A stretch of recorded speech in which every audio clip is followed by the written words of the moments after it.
I'm back from my turkey trip. So I was gone about 7 weeks. Just before leaving, I added some pollen patties and some fondant, hive live fondant. It's been a really slow season, so there's a bit of pollen coming in now.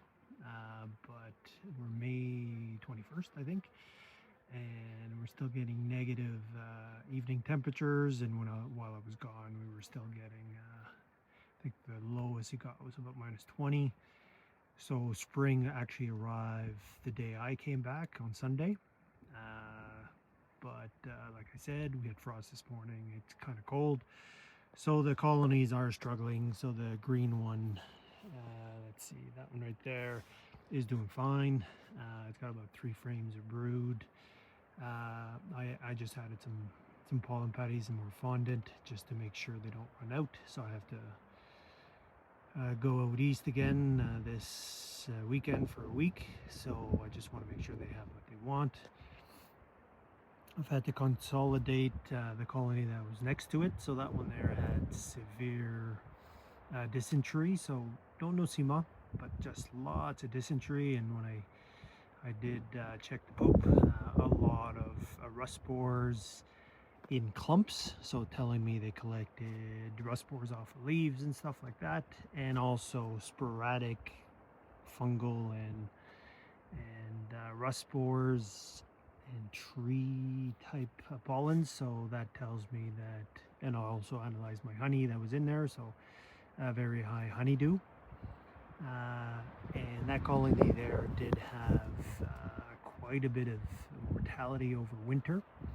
And the queen's still there, and there's a fist size cluster left. So I've consolidated. There's 3 meeting frames in there with styrofoam follow boards. I was going to pull some bees off of this one to boost that one. I may still do it. I'll probably do the Doolittle method right now. Put the excluder on. Put a frame of brood on top in that medium. Let the bees go up. I don't want to steal brood from this colony because then it'll impact that one. But if I could add probably a few hundred, maybe 500 nurse bees into that one, it might give it the boost it needs to start brood rearing.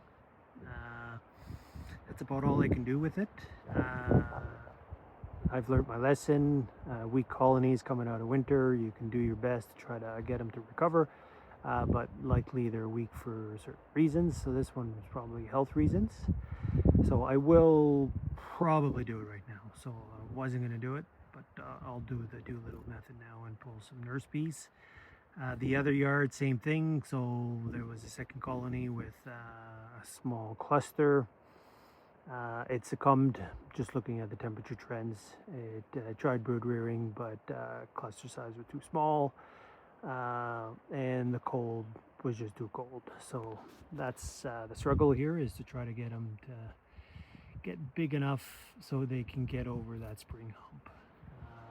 And I'd say first pollen here was probably 2 days ago. Like I said, mid-May, May 20th, 19th, first pollen is pretty bad. So yeah, it'll be a slow season. And my goal is, work is really busy, so I'm probably gonna get these colonies nice and strong. I'll probably split them, and I'll probably go into winter with 4 colonies. I'll bring in some new queens later in the season. I do have to travel quite a bit again, so I don't want to set myself up for failure. So the goal is to go to winter with 4 colonies. I've got 3 so-so, 2 good ones, 1 very so-so. So we'll see what happens. So like I said, I'll pull some bees from that one, some nurse bees, and I'll stick it in the blue one. And that's all I'm gonna do. And no point trying to do anymore, because this box here needs its resources and bees to really peak and do well. So anyways, cheers.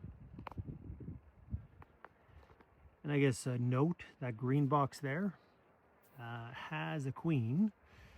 that came from an amoeba infected colony 2 years ago. So it's actually her fourth winter. So doing really well. So I would like to retire her later on into a nook box. So what I'll probably do is pull her, put her in the nook box with a couple frames of brood once it gets nice and going, and then so I'll probably do that mid June, and yeah, cheers.